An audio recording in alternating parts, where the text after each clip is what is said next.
ইসলামী আন্দোলন বাংলাদেশ খুলনা মহানগর শাখা কর্তৃক আয়োজিত আজকে এক গণসমাবেশের সম্মানিত সভাপতি, জাতির শ্রেষ্ঠ সন্তান শ্রদ্ধাভাজন ওলামায়ে কেরাম, সর্বস্তরের ইসলাম প্রিয় দেশপ্রেমী ভাইয়েরা আমার, ইসলামী আন্দোলন বাংলাদেশ কি চায়, তাদের বক্তব্য আদর্শ কি, ইসলামী আন্দোলন বাংলাদেশের দাবি কি, এই বিষয়ে আপনাদের অবশ্যই জানা উচিত। ইসলামী আন্দোলন বাংলাদেশ বিশ্বাস করে শুধু দেশ, দল, নেতা পরিবর্তনের মাধ্যমেই মানুষের শান্তি আসতে পারে না। এ দেশ বারবার পরিবর্তন হয়েছে।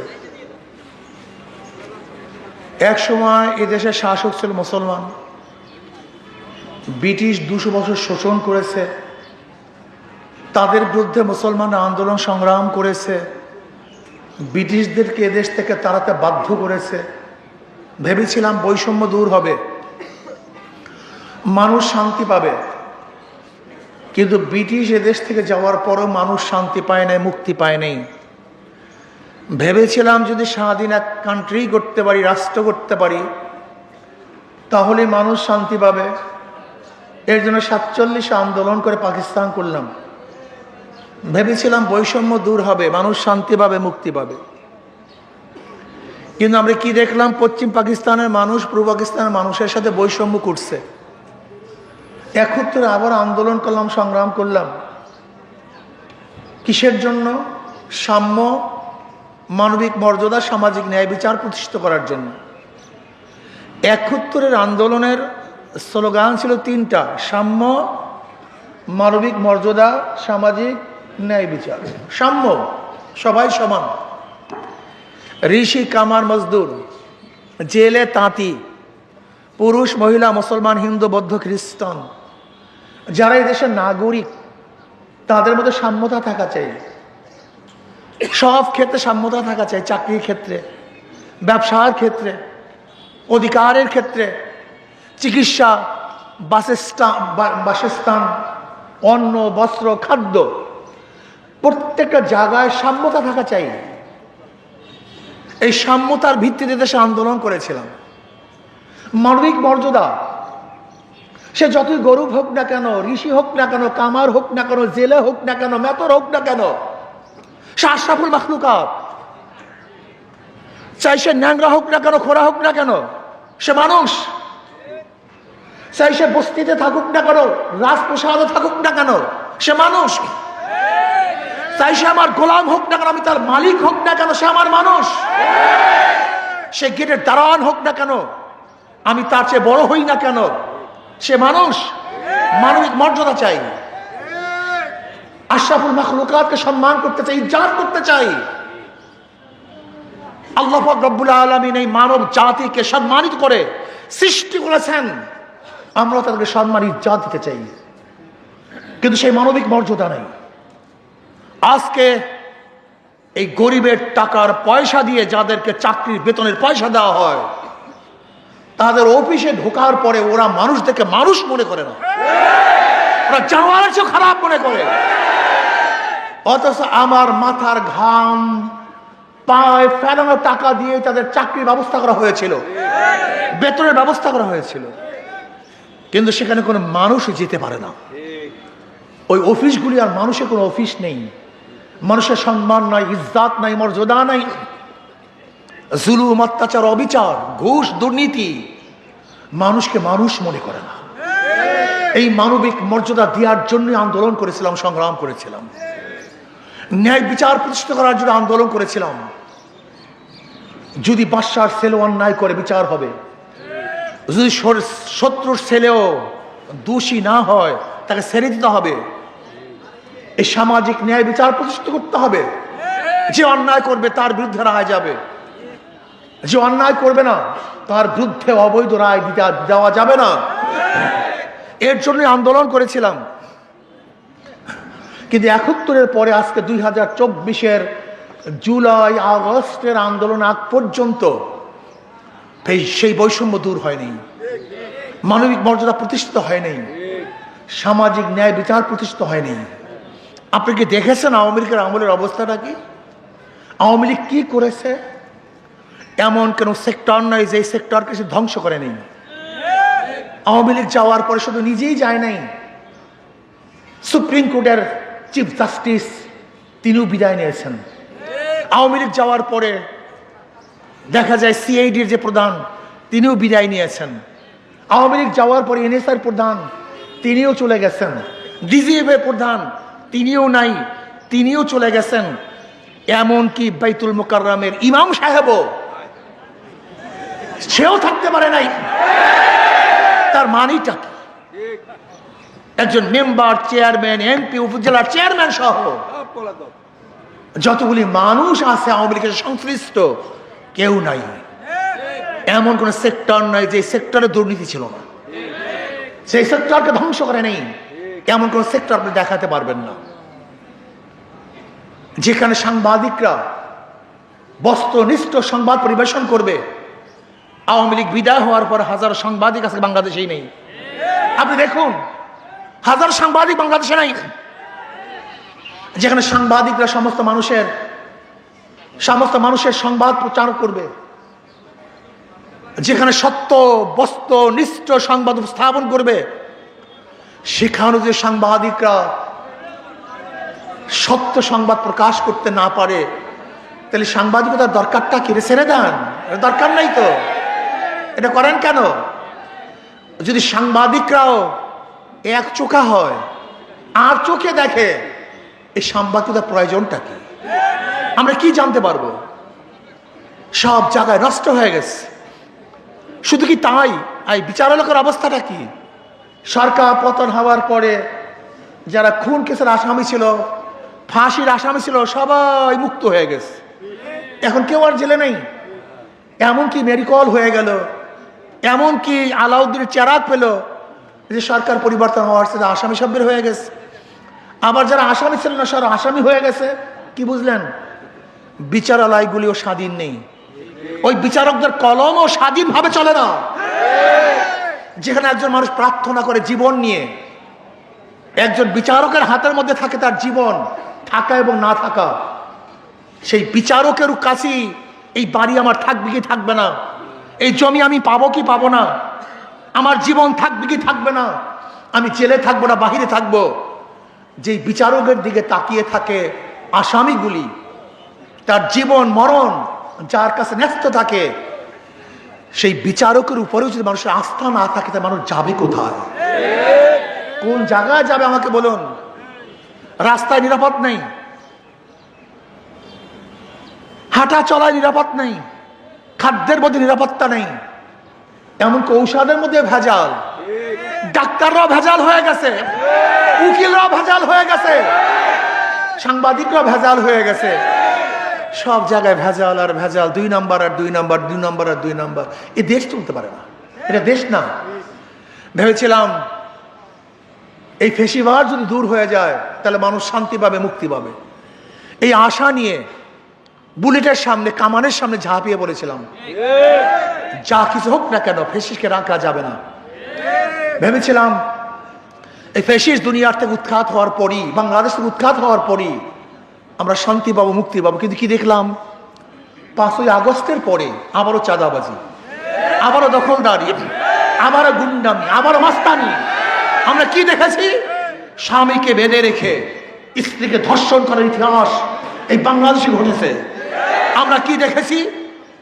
মেয়ে বিবাহ দিবে না বাবা অস্বীকার করার কারণে এই বগুড়াতে বিএনপির একজন ছেলে একজন মেয়েকে পছন্দ করেছে, বাবা রাজি না হওয়ার কারণে সেই বাবাকে হত্যা করা হয়েছে। তজিমুদ্দিনে চাঁদা না পাওয়ার কারণে এই বিএনপির লোকজন স্বামীকে বেঁধে রেখে সমস্ত মানুষের সামনে, স্বামীর সামনে স্ত্রীকে ধর্ষণ করেছে। আমরা কি দেখলাম? একজন ব্যক্তি চাঁদা না দেওয়ার কারণে মার সামনের থেকে তুলে নিয়ে সেই যুবককে হত্যা করা হয়েছে। আজকে ঘর দখল, বাড়ি দখল, জায়গা দখল। কেন? এই দখলদারি করার জন্য কি আমরা রাস্তায় ছিলাম? বুলেটের সামনে ছিলাম? আর দখলদারির কথা বললি, চাঁদাবাজের কথা বললি, তোমরা আমাদের বিরুদ্ধে কথা বলো। চরমনাই পীর সাহেবের বিরুদ্ধে কথা বলো, কি স্লোগান দাও? গাঁজা খায় মিথ্যা কয়, নেশা খায় মিথ্যা কয় পীর সাহেব চরমনাই। শোনো, নেশা খায় মিথ্যা কয় পীর সাহেব চরমনাই। এক জালেম আলেমদের বিরুদ্ধে কথা বলার কারণে আল্লাহ পাক গজবের মধ্যে এমন ভাবে নিমজ্জিত করেছেন, আন্ডাও নাই বাচ্চাও নাই, সব ভাগছে।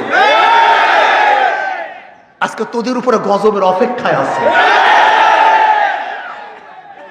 লিখে রাখেন সাংবাদিকরা, লিখে রাখেন, গজবের অপেক্ষায় আছে। মনে যা চায় তাই করবা। তুমি ভেবেছো এটা 90 দশক, এটা 80 দশক, 70 দশকের মানুষ। এটা ভেবেছো সেই 71, 69, 70, 81, 77। ভেবো না এটা 81 এবং 77। এটা 2025। আজকে যুবকরা সচেতন হয়েছে। আজকে সমস্ত মানুষের কাছে মিডিয়া, কে কোন জায়গায় কি করতেছে সবাই দেখতেছে, বলে না? কেউ কিছু বলতেছে না। ওই তোমার গুন্ডামির কারণে, অস্ত্রের কারণে, চাঁদাবাজির কারণে, তোমার জুলুমের কারণে। কিন্তু যখন বুদের মধ্যে ঢুকবে, কেউ থাকবে না, তখন দেখবো অবস্থাটা কি হয়। অপেক্ষা করো। ভেবেছ ক্ষমতায় চলে গেছো বিএনপি, দিল্লি বহুত দূর আস্ত, সেই স্বপ্ন বাদ দাও। আমি চ্যালেঞ্জ দিয়া বললাম, লিখে রাখেন, বাংলাদেশের মানুষ চাঁদাবাজ, গুন্ডা, বদমাশ, ধর্ষক থেকে ভোট দিবে না, দিতে পারে না। কোন জ্ঞানবান মানুষ, কোন জ্ঞানী, যাদের বিবেক আছে, বুদ্ধি আছে, চক্ষু আছে, তারা কোন অবস্থাতে নিজেকে ধ্বংসের বুকে ফেলে দিতে পারে না। এই জনগণ, ভোটাররা এখনো ক্ষমতায় যায় নাই, ক্ষমতায় যাওয়ার ভয় আছে, আশঙ্কা আছে। তাতেও যদি বিএনপির অবস্থা এই হয়, তাই ক্ষমতায় গেলে কি হবে বুঝেন না? এখনো ভয় আছে যে চাঁদাবাজি করি, খুন করি, লুট করি, ধর্ষণ করি, অত্যাচার করি, অবিচার করি, তাহলে মানুষ ভোট দিবে না, ভয় আছে। এই ভয়কে উপেক্ষা করে যাই কাজ করতেছে, যখন ভয় থাকবে না, তোমাদেরকে মাছির মতো মনে করবে, মশার মতো মনে করবে, মানুষকে মানুষ মনে করবে না। তুমি কি জানো, আল্লাহ না করুক, এই চাঁদাবাজরা যদি আমার ক্ষমতা আসে, এই দোকানদারি করতে পারবেন না, কেউ বাড়ি ঘর তুলতে পারবেন না, কোন ব্যবসায়ীরা টাকা নিয়ে রাস্তায় নামতে পারবেন না। কিন্তু এখন নিজেদের বুকের মধ্যে নিজেরা ছুরি মারবেন কি মারবেন না, এই সিদ্ধান্ত আপনাদের। আমরা অগ্রিম কথা বলে গেলাম, গরিবের কথা বাসি হলে ফলে। আমরা তো হুজুর মানুষ, আমাদের কথা তো বলবে না, বিশ্বাস করবেন না। আমি অনেক আগেই বলেছিলাম, যারা টক শো করেন, আপনারা ভেবেছেন বিগত দিনের রেজাল্ট দেখে আমাকে এক সাংবাদিক প্রশ্ন করছে, বিএনপির এত ভোট, এত ভোট, এত ভোট। আমি বলি, বিএনপির তো ভোট নেই। সে আশ্চর্য হয়ে গেছে, এত ভোট পেয়েছে। আমাকে বিএনপির কোনো ভোট নেই। এই ভোট একসময় ছিল মুসলিম লীগের। মুসলিম লীগের ভোটের পরে ওই ভোট চলে আসছে আওয়ামী লীগের। আওয়ামী লীগের পরে ভোট চলে আসছে বিএনপির। বিএনপির পরে ভোট চলে আসছে জাতীয় পার্টির। এবার জোটের ভোট, তার মানে ভোট পরিবর্তনশীল, কেউ জন্ম দেয়া ভোট নাই। ভোটাররা সবসময় দেখবে কার কাছে তার জানমালের নিরাপত্তা আছে। আমাকে এক সাংবাদিক প্রশ্ন করছে, আওয়ামী লীগের ভোট কে পাবে? আওয়ামী লীগের তো বহুত ভোট আছে, ভোটাররা তো পালায় নেই, অনেক ভোটাররা তো আছে, তাদের ভোট কে পাবে? আমি বললাম, সহজ কথা, যাদের কাছে তার জান এবং মালের নিরাপত্তা থাকবে তাকে ভোট দিবে। একজন ব্যক্তি কেন ভোট দেয়? আমি ভোট কাকে দেব? যার কাছে আমার জান, আমার মাল, আমার ইজ্জত, আমার আবরু, আমার ছেলে, আমার মেয়ে, আমার স্ত্রী, আমার সন্তান নিরাপদ থাকবে, আমার জায়গা, আমার জমি নিরাপদ থাকবে, আমি তাকেই ভোট দেব, অন্য কাউকে ভোট দিতে পারে না। ইসলামী আন্দোলন বাংলাদেশ বিশ্বাস করে আগামীতে ইনশাআল্লাহ তোমরা যে অঙ্ক করছো, আগের হিসাব শেষ হয়ে গেছে, কারণ ডিজিটাল যুগ, অ্যানালগ সিস্টেম বাদ, যুগই পরিবর্তন হয়ে গেছে। তুমি কি জানো, আওয়ামী লীগ 17 বা 16 বছর যে জুলুম অত্যাচার করছে, এই জুলুম অত্যাচারের ভিতর থেকে কিছু মানুষ এমন ভাবে তৈরি হয়েছে যারা জুলুম অত্যাচারকে তোয়াক্কা না করে জুলুম অত্যাচারকে গোটা দুনিয়ার থেকে মিটাবার জন্য তারা তৈয়ার হয়ে গেছে। কোনো জুলুমকে তারা ভয় পায় না, অত্যাচারকে ভয় পায় না, প্রতিবাদ করা শিখছে। আজকে বিএনপি ক্ষমতায় যাবে চাঁদাবাজি করে, সেই একই বিএনপি আর আওয়ামী লীগের একই অস্ত্র দেখিয়ে হুমকি ধুমকি দিয়ে কাউকে ঘরে ঢুকতে দেবে না, যদি ধানের শেষে ভোট না দেয় সেন্টার থেকে ফিরতে পারবে না। কি বক্তৃতা আসছে না দেখেন? এই বক্তৃতা দিয়ে ভোট পাইতে চাও, সে জমানা শেষ হয়ে গেছে। তোমার ভোটের আশায় গুড়ে বালি চলে গেছে। এবার ভোট দেবে মানুষ শান্তিপ্রিয় মানুষদেরকে। জালেম গুন্ডাতন্ত্র বাংলাদেশের বিদায় হয়ে গেছে। এই খুলনায় একসময় গুন্ডাতন্ত্র ছিল, যারা গুন্ডা ছিল বড় বড় তাদের হামকি দমকি ছিল, কি ছিল না এক সময়? এখন দেখেন গুন্ডাতন্ত্র আছে, এই গুন্ডাতন্ত্র আস্তে আস্তে বিদায় হয়ে যাবে, অস্ত্রতন্ত্র বিদায় হয়ে যাবে। এখন আর মানুষ এই অস্ত্রতন্ত্রকে ভয় করে না। এবার কাকে ভোট দিবে? যাদের মাধ্যমে শান্তি পাবে, মুক্তি পাবে, জানমালের নিরাপত্তা পাবে, দেশের টাকা চুরি হবে না, লুটপাট হবে না, অন্যায় হবে না, অবিচার হবে না, প্রত্যেকটা যুবক শান্তিতে বসবাস করতে পারবে, মাদকের সায়লাভ হবে না, দেশের টাকা বিদেশে পাচার হবে না, শতভাগ কাজ হবে যেখানে মানুষ আমাদের মা বোনদের ইজ্জত আবরু রক্ষা হবে। আমি বিশ্বাস করি তাদেরকে মানুষ ভোট দিবে। দেখেন ওদের সব জায়গায় ধোঁকাবাজি। যারা নৌকা নিয়ে নির্বাচন করে নৌকা চালাতে পারে না, যারা নাঙ্গল নিয়ে নির্বাচন করে নিজেরা নাঙ্গল বইতে পারে না, যারা ধানের শেষে নির্বাচন করে নিজেরা ধান কাটতে পারে না। সমস্ত মার্কাগুলি গরিবদের। নৌকা কারা চালায়, ধান কারা কাটে, নাঙ্গল কে বায়, অর্থাৎ সবই গরিবদের মার্কা। কিন্তু যারা নির্বাচন করে একজনও গরিব না। মার্কা নিছে গরিবদের, কিন্তু একজনও গরিব না। কিন্তু হাত পাখে এমন এক মার্কা, যে নির্বাচন করে সেও ঘুরাতে পারে, যারা সমর্থন করে তারাও চালাতে পারে। হাত পাখা চালাতে পারে পুরুষরা, হাত পাখা ঘুরাতে পারে মহিলারা। হাত পাখা দরকার মুসলমান, হিন্দু, বৌদ্ধ, খ্রিস্টানদের। হাত পাখা প্রয়োজন শিশুদের, বড়দের। হাত পাখা এমন একটা মার্কা, কারেন্ট ফেল করে, হাত পাখা ফেল করে না। হাত পাখা মুসলমানকেও শান্তি দেয়, হিন্দুদেরকেও শান্তি দেয়, বড় লোককেও শান্তি দেয়, গরিবদেরকেও শান্তি দেয়। কাউর মার্কা ঘুমের সময় বুকের উপরে থাকে না, কিন্তু হাত পাখা ঘুমের উপরে, ঘুমের সময় কলিজার উপরে থাকে। এটা সর্বজনীন মার্কা। আমি বিশ্বাস করি হাত পাখা যদি বিজয় হয়, এই পাবলিক বিজয় হবে। হাত পাখা বিজয় হয়, জনগণ বিজয় হবে। হাত পাখা বিজয় হলে দেশ বিজয় হবে। হাত পাখা বিজয় হলে গোটা বাংলাদেশের প্রত্যেকটা পাবলিক শান্তি পাবে ইনশাআল্লাহ। এই হাত পাখা শান্তির প্রতীক। সব মার্কা দেখা শেষ, হাত পাখার বাংলাদেশ। সব মার্কা দেখা শেষ। আমি সবাইকে বলবো, মাহে সমাপ্ত কর্মবোধের অবকাশ কোথায় বিশ্রামের। জাগ্রত হতে হবে, জাগ্রত হতে হবে। ওরা মানুষ, আমরা মানুষ, গুন্ডারা মানুষ, আমরা মানুষ। গুন্ডাদের চক্ষু আছে, আমাদের চক্ষু আছে। গুন্ডাদের হাত আছে, আমাদের হাত আছে।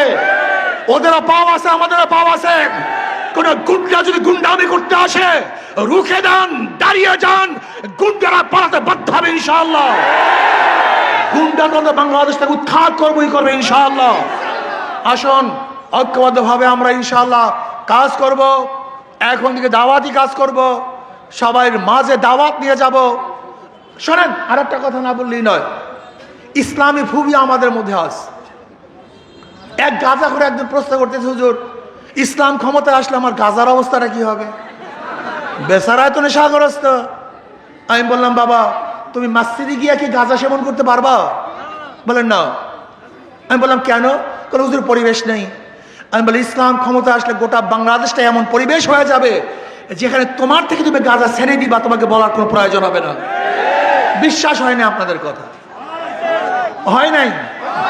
আচ্ছা বলেন তো, এখানে যারা আছেন হাজার হাজার মানুষের মধ্যে ধূমপান করেন এমন একজন লোক নাই? তা ধূমপান করেন না কেন? কথা বলেন না কেন? নিষেধ করছি, বাধা দিছি, বলছি, একবার করে মনে চাইছে, তার মানি আজকে মানুষ ধ্বংস হচ্ছে কেন? মানুষ খারাপ হচ্ছে কেন? এই পরিবেশের কারণে। ইসলাম ক্ষমতা আসলে কোনো জোর করার প্রয়োজন নাই। অনেক দাড়ি ছাড়া মানুষ বলে হলে ইসলাম আসলে মনে হয় আমাকে জোর করিয়া দাঁড়িয়ে রাখে। বোকা। দুনিয়া আমাদের সবচেয়ে পবিত্র জায়গা হলো মসজিদ। আচ্ছা, মসজিদে ঢুকলে আমাকে বলছে যে দাড়ি রাখো, তারপর মসজিদে ঢোকো? দুনিয়ার সবচেয়ে পবিত্র জায়গা মসজিদ, সেখানে আপনাকে দাড়ি রাখার জন্য বাধ্য করা হয় নাই, টুপি পরার জন্য বাধ্য করা হয় নাই। আর এই গোটা বাংলাদেশে আপনার দাড়ি ছাড়া থাকলে আপনাকে দেশ থেকে তাড়িয়ে দেবে, আপনার মাথার মধ্যে ঢুকাইছে কে? আপনি কি বোকা টোকা নাকি মিয়া? লা ইকরাহা ফিদ্দীন, ইসলামের মধ্যে বাড়াবাড়ি বলতে কিচ্ছু নেই। ইসলাম একটা পরিবেশ সৃষ্টি করবে, যেই পরিবেশের মধ্যে আপনি নিজেই ভালো হয়ে যাবেন, আপনাকে জোর করার কোনো প্রয়োজন নেই। কাজে আসুন আমরা সম্মিলিতভাবে ইসলামী হুকুমাত কায়েম করার জন্য আজকের থেকে আমি সমস্ত বাবাদেরকে বলবো, সমস্ত বোনদেরকে বলবো, ওই বস্তা বসা শয়তান গুন্ডা বস্তানদেরকে জীবনভর দেখেছেন, ওরা মানুষকে শান্তি দিতে পারে নাই, বরং দুর্নীতিতে দেশকে বাঁচবার চ্যাম্পিয়নশিপ করেছে। এবার আসুন ঐক্যবদ্ধভাবে ইসলামী হুকুমাত কায়েম করব, যেখানে মুসলমান, হিন্দু, বৌদ্ধ, খ্রিস্টান, পুরুষ, মহিলা সবাই অধিকার নিয়ে বসবাস করতে পারবে। আল্লাহ আমাকে, আমাদের সবাইকে কবুল করে নেন। আর পিআর সিস্টেমে নির্বাচন হবে ইনশাআল্লাহ, যে পিআর সিস্টেমের নির্বাচনের মাধ্যমে ইনশাআল্লাহ জাতীয় সরকার গঠন হবে, যেখানে চাঁদাবাজি থাকবে না, কালো টাকার ব্যবহার হবে না, পেশি শক্তি ব্যবহার করতে পারবে না, যেখানে সেন্টার দখল হবে না। পিআর সিস্টেমে নির্বাচনে বাংলাদেশের জন্য সবচেয়ে নিরাপদ নির্বাচন। কাজে পিআর সিস্টেমে নির্বাচনের জন্য ইনশাআল্লাহ আমরা আন্দোলন করব, সংগ্রাম করব। সরকারকে বলবো পিআর সিস্টেমে নির্বাচন দেন, যদি নির্বাচন না দেন তাহলে অবশ্যই বাংলাদেশের জনগণের কাছে গণভোট রেফারেন্ডাম দেওয়ার জন্য, গণভোট দেওয়ার জন্য আপনি বাক্স দেন। যদি জনগণ পিআর সিস্টেম চায় তাহলে আমরাও করব, আর জনগণ না চাইলে আমরাও করব না। আল্লাহ আমাদের সবাইকে কবুল করে নেন।